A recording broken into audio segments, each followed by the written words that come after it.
Assalamu alaikum everyone, hope you are fine. So today we are about to start History of English Literature as per the syllabus of AIOU, Allama Iqbal Open University, Pakistan.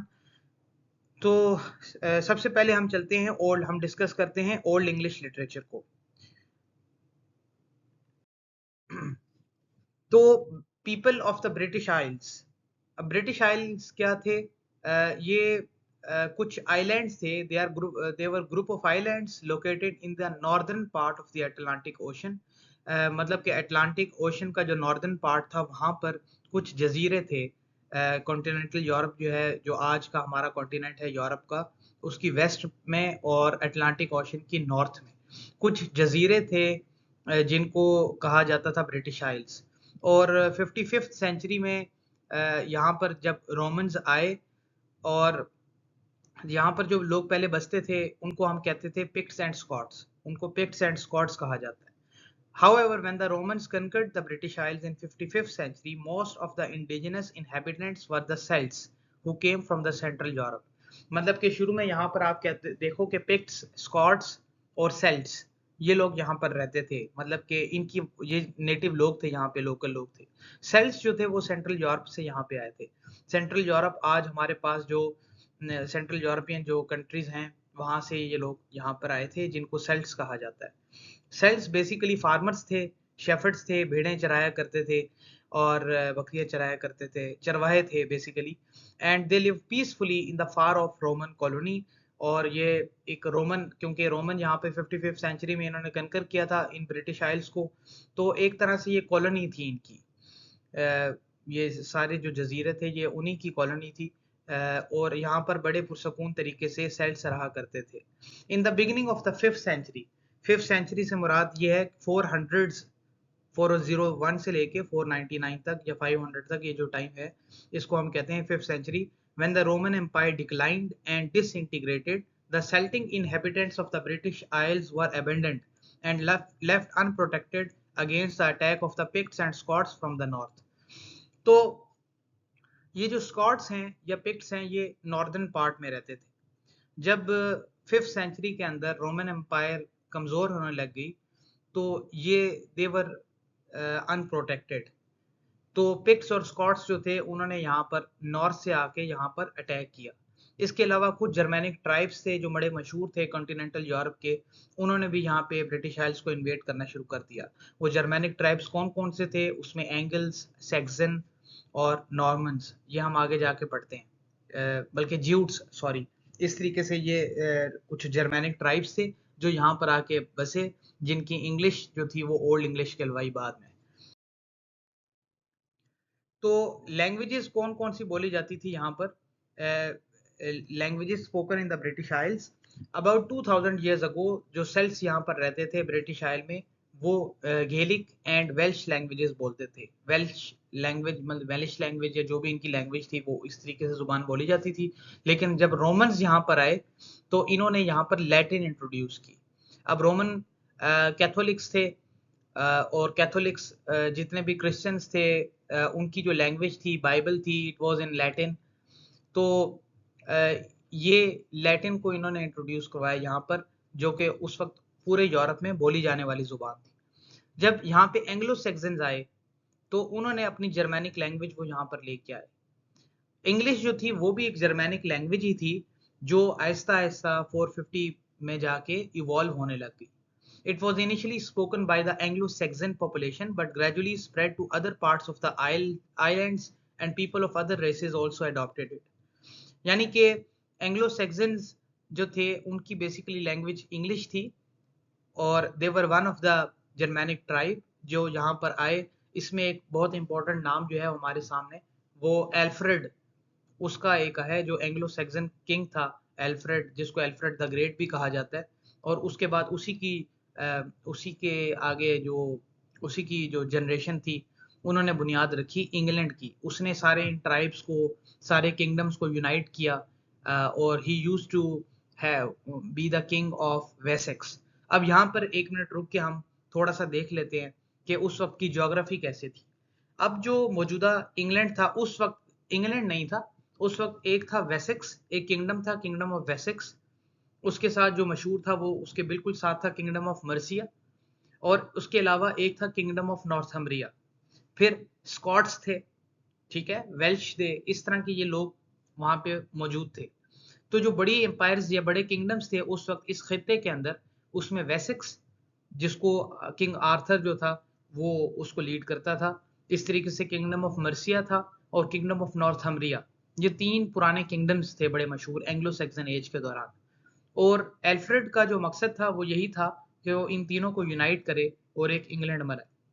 मतलब कि इस पूरे को, इन सारे tribes को, ये क्योंकि जो यहाँ पर एक किंगडम सिस्टम था तो उसका मकसद असल में ये था, आप कह लो कि उसकी ड्रीम थी एक यूनाइटेड किंगडम बनाने की, कि इन सारे किंगडम्स को यूनाइट करके हम वो एक इंग्लैंड का ख्वाब देखा करता था। तो ये फिर उसी के आगे जाके उसके बच्चों में भी ये ख्वाब मुंतकिल हुआ, और इनके आपस में उस वक्त जो एक मेजर कॉन्फ्लिक्ट था वो नॉर्थमैन या नॉर्समैन जिनको कहा जाता है, वाइकिंग्स, जो नॉर्थ से आए थे और स्वीडन या डेनमार्क से आए थे, और उनका उनकी जो इन्वेजन थी, असल में खतरा जो था इन लोगों के लिए, एंग्लो सैक्सन्स के लिए सबसे बड़ा वो वाइकिंग्स का था, क्योंकि वो लुटेरे थे और they used to raid the land for silver, for land. और ये एल्फ्रेड जो था इसके साथ कंटिन्यूसली जो है एंग्लो सैक्सन की जंग चलती रहती थी वाइकिंग्स के साथ। तो ये एक एज ऑफ वाइकिंग्स भी थी, जिसको हम कहते हैं कि वाइकिंग्स यूरोप के तीन फाउंडर्स में से, जैसे हम कहते हैं Greeks, Romans and Vikings, they were considered to be by some historians one of the founders of Europe, जिन्होंने मॉडर्न डे यूरोप को, मतलब कि आप कह लो कि इसकी बुनियाद रखी, ट्रेड का कॉन्सेप्ट लेके आए वाइकिंग्स। फिर they were very fierce and you can say brave fighters. तो ये हमें देखने को मिलता है। उसके बाद हम देखते हैं कि English language was first written in the year 600 with Roman alphabets. ये एक मैंने कुछ चीजें बोल्ड की हैं यहाँ पे, हाईलाइट की हैं, इनको आप अपने पास लाजमी नोट करें, ये बहुत इंपॉर्टेंट है। फिर this initial form of English language continued to evolve from 7th to 11th century. मतलब कि ये 600 में जाके आप कहते हो कि रोमन अल्फाबेट्स इंट्रोड्यूस हुए, लिखने का काम स्टार्ट हुआ प्रॉपरली। और उसके बाद from 7th to 11th century, मतलब 600 से लेके 1099 या 11th सेंचुरी तक ये चीज चलती रही, और इसी को हम कहते हैं एंग्लो सैक्सन लैंग्वेज या ओल्ड इंग्लिश। और उस वक्त जो लिटरेचर लिखा जा रहा था उसको हम कहते हैं ओल्ड इंग्लिश लिटरेचर। इस पे हम आगे जाकर डिटेल में बात करते हैं। फिर हम आ जाते हैं कि उस वक्त के लोगों का, ये जो ब्रिटिश आइल्स के लोग थे, इनका रिलीजन क्या था। तो यहाँ पर हमें मिलता है कि the various group of people who occupied the British Isles in the 6th century, मतलब कि 500s 400s, जिसमें सेल्ट्स थे और इस तरह के लोग थे, ये सारे हीदन्स या पेगन्स थे। वाइकिंग्स की अगर हम बात करें, जैसे मैंने आपको बताया, जो वाइकिंग्स थे, वाइकिंग्स भी बहुत टाइप के थे। ये असल में जो लोग नॉर्थ से आए थे वही वाइकिंग्स कहलवाते थे, और उन वाइकिंग्स की बहुत टाइप्स थी। जो सेल्टिक पीपल थे उनको सेल्टिक वाइकिंग्स कहते हैं। जो नॉर्थ से आए थे डेनमार्क वाली साइड पे, उनको हम डेनिश या डेनिश वाइकिंग्स भी कहते हैं, नॉर्समैन भी कहते हैं, नॉर्थमैन भी कहते हैं, उनके लिए हम डिफरेंट टर्मिनोलॉजीज इस्तेमाल करते हैं। तो उनका जो मजहब था वो पेगन्स थे। अब पेगनिज्म या हीदन्स कहते थे उनको। पेगनिज्म जो है वो एक अकीदा है, उनकी अपनी डाइटीज हैं, उनके गॉड्स हैं। इस तरीके से उनके यहाँ भी हेल और हेवन का कॉन्सेप्ट पाया जाता है। जैसे उनकी जो हेवन है उसको वो वेलहाला बोलते हैं, उनका जो गॉड है, जो सुप्रीम गॉड है, वो उसको ऑर्डन बोलते हैं। और उनके अपने कस्टम्स हैं, उनके अपने ट्रेडिशंस हैं, उनके अपने लॉज हैं। और उनके यहाँ ऑनर बहुत बड़ी बात है। उनके यहाँ ट्राइबल सिस्टम है, जहाँ पे ट्राइब का कोई लीडर होता है। तो एक तरह से आप कह लो कि उस वक्त के लोग वो फ्यूडल्स थे, और सारे लोग जो है उनकी अतात करते थे, उनको जो है उनको इज्जत देते थे, और हर काम जो है वो according to their Danelaw वो करते थे। तो इसके अलावा आप देखते हो कि they were worshipping either elements of nature और आइडल्स। ठीक है, एलिमेंट्स ऑफ नेचर जैसे वो फायर, थंडर, इस तरीके से एयर, अर्थ। ठीक है, इनको बहुत ज्यादा वो जो है मुकद्दस समझते थे। फिर उनके यहाँ सेक्रीफाइस का भी एक कॉन्सेप्ट था। क्रिश्चियनिटी जो है वो इन लोगों में आई जब सेंट पैट्रिक जो है वो आयरलैंड में था। He started preaching in island which lies in the west. ठीक है, वो इन्हीं खितों से, मतलब कि वेस्ट में आप देखो आइलैंड एग्जिस्ट करता था, अभी अभी भी मौजूदा दौर में भी आइलैंड यहीं पर है। तो यहाँ पर सेंट पैट्रिक आया सबसे पहले। और लेकिन 597 सेंचुरी में एक रोमन क्रिश्चियन मिशनरी जो था सेंट ऑगस्टाइन, वो कैंट में आया, जो south western part of Britain में है। अब आप देखो कि आइलैंड है वेस्ट में और कैंट जो है वो साउथ वेस्ट में है, नीचे की तरफ ब्रिटेन में। यहाँ पे सेंट ऑगस्टाइन आके सेटल हो गया कैंटरबरी में, और उसने आहिस्ता आहिस्ता यहाँ पे क्रिश्चियनिटी को प्रीच करना स्टार्ट कर दिया। तो 590s में, मतलब आप कह लो कि 400 500s में जाके यहाँ पे क्रिश्चियनिटी आई। लेकिन उससे पहले जो लोग थे यहाँ पे, वो पेगन्स, मतलब कि पहले उनका जो मजहब था, रिलीजन, वो बेसिकली वो पेगनिज्म था। तो पेगनिज्म एंड क्रिश्चियनिटी, ये चीज हमें वहां पे देखने को मिलती है इनके रिलीजन्स में, और इसके असरात हमें उस वक्त के अदब में भी देखने को मिलते हैं। अब Ethelred the king of cantt, ये जब सेंट ऑगस्टाइन, मैंने आपको बताया, वो कैंट में आया और फिर कैंटरबरी में जाके सेटल हो गया।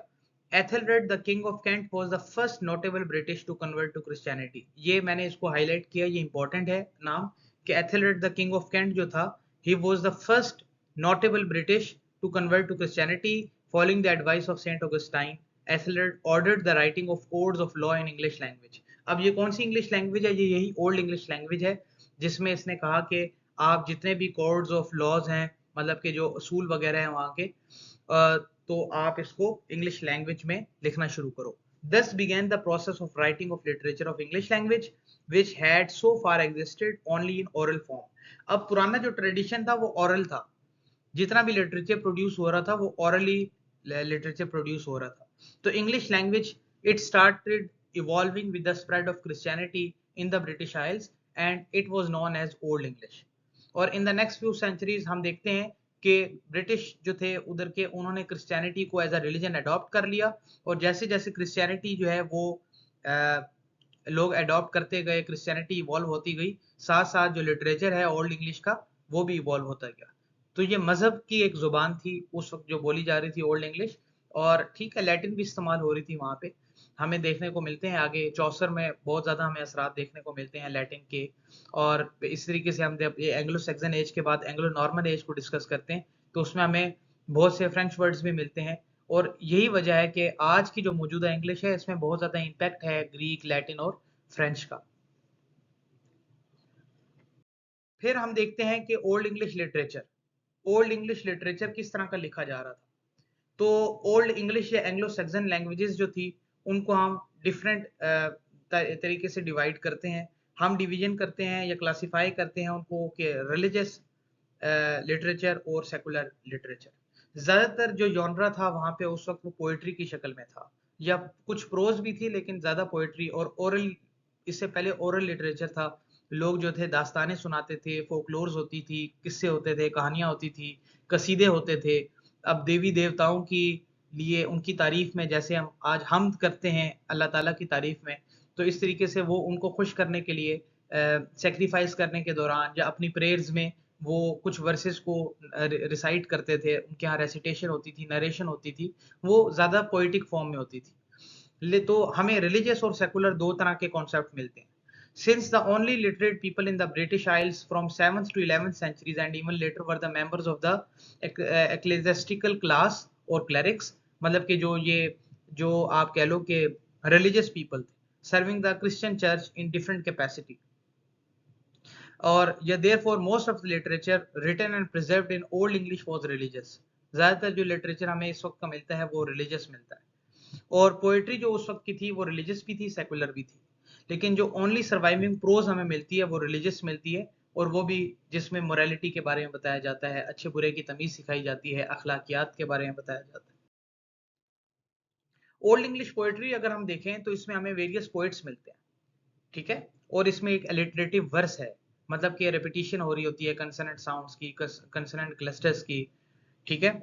सर्वाइविंग एक्सट्रैक्ट्स जो हमें सेकुलर पोएट्री के मिलते हैं, वो उसमें हमें पोएट्स के ज़्यादातर नाम नहीं मिलते कि किसने लिखा, एनोनिमस है, मतलब कि हमें उनके शोरा के बारे में पता नहीं चलता, राइटर्स के बारे में पता नहीं चलता। सेकुलर पोएम्स जो हैं उसमें हीरोइक पोएट्री भी हमें देखने को मिलती है, एलिजी भी मिलती है, लव पोएम्स भी मिलती हैं।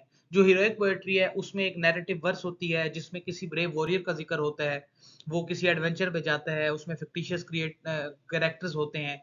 इसमें हमारे सामने एक बहुत एक मशहूर एक पोएम है इस वक़्त की, जिसको हम कहते हैं कि इंग्लिश की सबसे कदीम पोएम है बियोवुल्फ। उसके राइटर का नहीं पता, उसपे मुख्तलिफ जो हिस्टोरियंस हैं, जो थियरिस्ट हैं, जो क्रिटिक्स हैं, वो मुख्तलिफ बातें करते हैं किसने लिखी, लेकिन ये कहा जाता है कि इस वक्त में ही लिखी गई है, ओल्ड इंग्लिश लैंग्वेज में लिखी गई है बियोवुल्फ।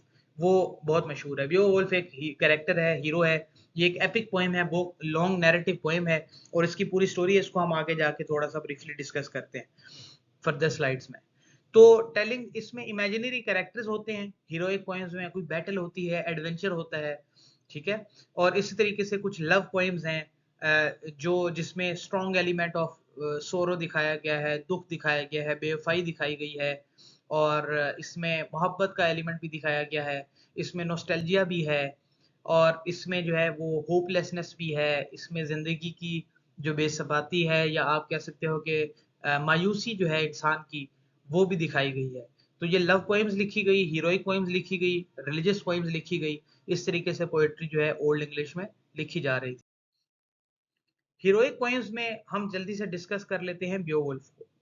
बियोवुल्फ जो है वो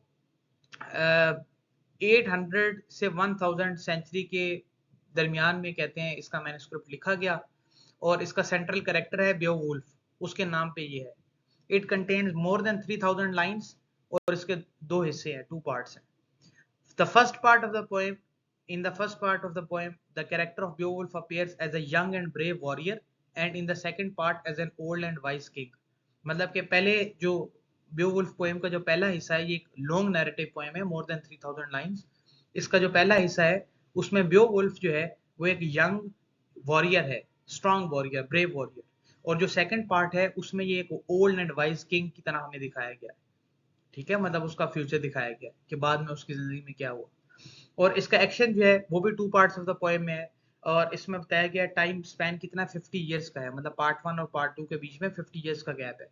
neither the characters not the setting of the story of Beowulf belong to the British Isles. इसमें बेओवुल्फ जो है वो ब्रिटिश आइल्स से बिलोंग नहीं करता। Character of the poem belong to a continental Europe and particularly the north western part inhabited by various Germanic tribes.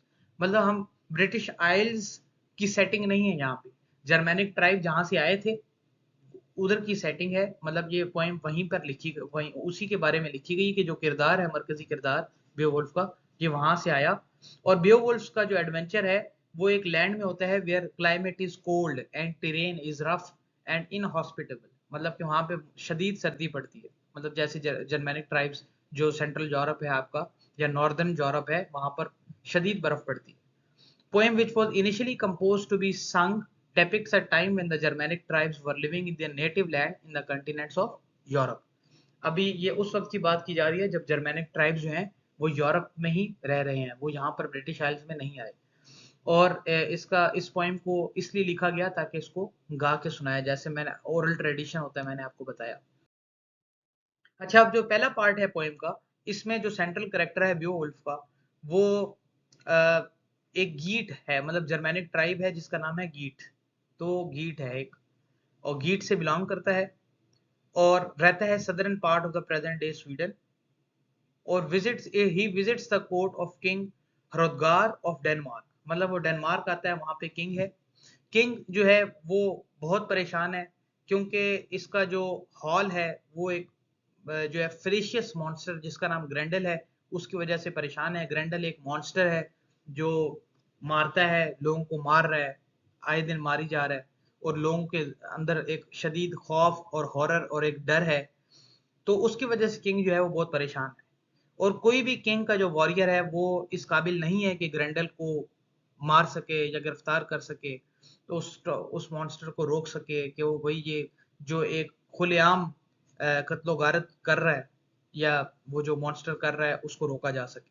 King जो है वो बेओवुल्फ के बहादुरी के किस्से सुन चुका होता है पहले बहुत ज्यादा। बेओवुल्फ एक बहुत बहादुर वॉरियर है, यंग है और बड़ा जो है ना, वो आप कह सकते हो कि उसके अंदर प्राइड है, एरोगेंट भी है लेकिन प्राइड है बहुत ज्यादा। और वो मतलब कि उसका जो प्राइड है, या if he was proud, because he was very brave. और वो कहता है कि कोई ऐसी चीज नहीं है जिसका वो खत्म नहीं कर सकता, जिसको वो हरा नहीं सकता। तो बियोवुल्फ जो है वो उसको टास्क देता है कि भाई तुमने ग्रैंडल को मारना है, ठीक है।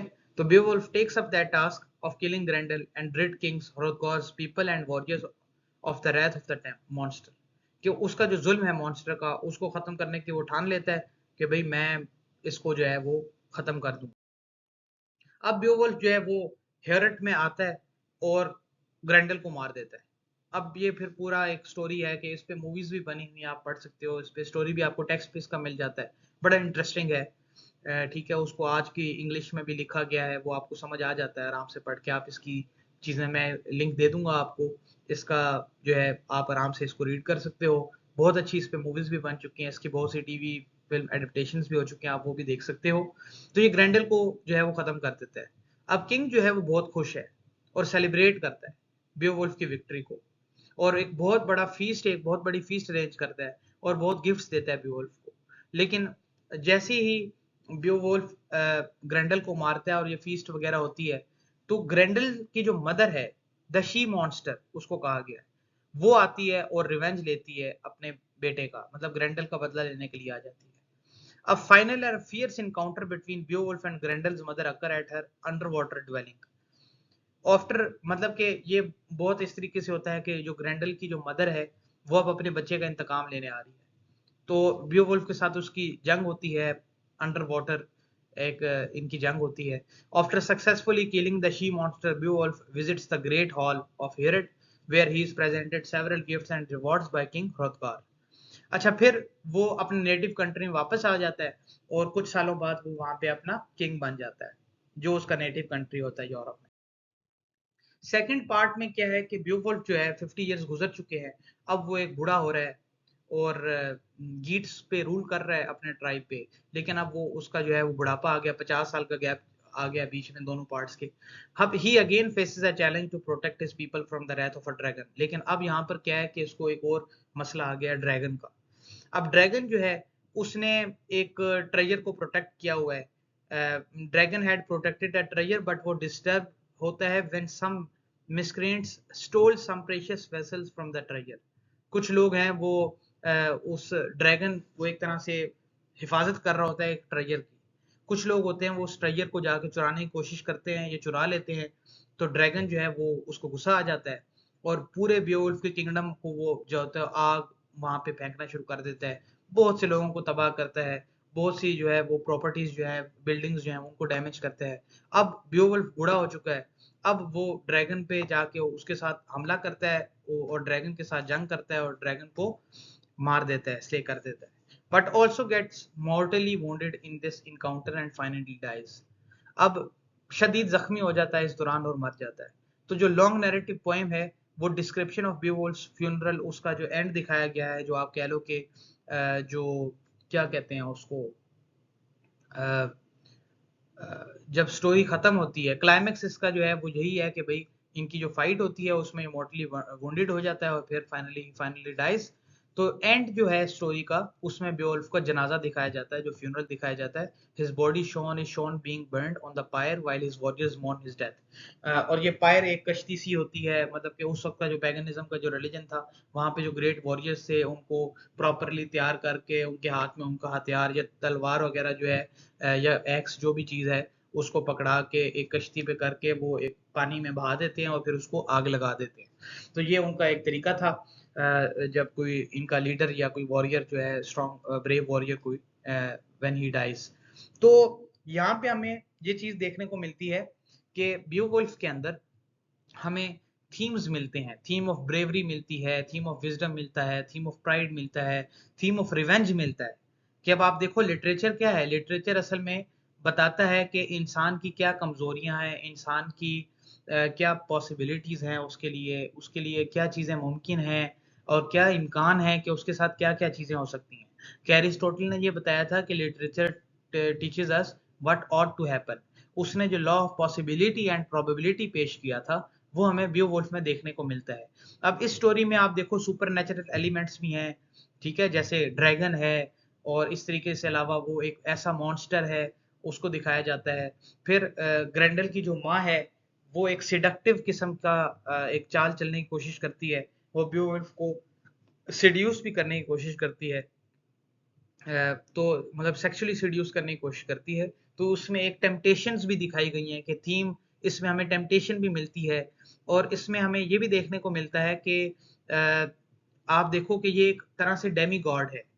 बेowulf जो है वो एक, he is not a God, but he is a sort of demigod according to their legends or according to their tradition। जैसे हमें सुमेरियन सिविलाइजेशन में जो लिटरेचर देखने को मिलता है, तो वहां पे हम देखते हैं तो गिलगमेश की एक स्टोरी है हमारे सामने, जो एक बहुत, वो भी एक डेमी गॉड है, और बड़ा एक जो है वो एक सुपीरियर और बड़ा ब्रेव और बड़ा फियर्स किस्म का वॉरियर है। तो बियोवुल्फ के अंदर हमें ये सारे थीम्स देखने को मिलती हैं। फिर एपिक जो है, एक एपिक पोएम जैसे होमर ने लिखी ओडेसी या इलियड, जो एक लॉन्ग नैरेटिव पोएम थी, जिस ट्रेडिशन को फिर बाद में आने वाले इंग्लिश राइटर्स ने भी फॉलो किया। एक एपिक क्या होती है? Epic is a long narrative poem which begins, जिसका जरूरी नहीं है कि एक लिनियर स्ट्रक्चर हो, which may begin from the middle of the story, which may begin from the end part of the story। और इसमें फिर एक एडवेंचर होता है, ठीक है, और इसमें बहुत ज्यादा इमेजिनेशन, फैंटेसी और फिर डिफरेंट वेरियस थीम्स मौजूद होते हैं। एपिक को हम उसको कहते हैं, जिसकी एग्जांपल हमें देखने को बाद में जॉन मिल्टन की पैराडाइज लॉस्ट में मिलती है। इस तरीके से हम इन सारी चीज़ों को डिस्कस करेंगे वन बाय वन। तो यहाँ पर हमारा ये जो है ओल्ड इंग्लिश का पहला पार्ट जो है ख़त्म होता है। I hope that you have like this video, और stay tuned for our upcoming videos. Thank you.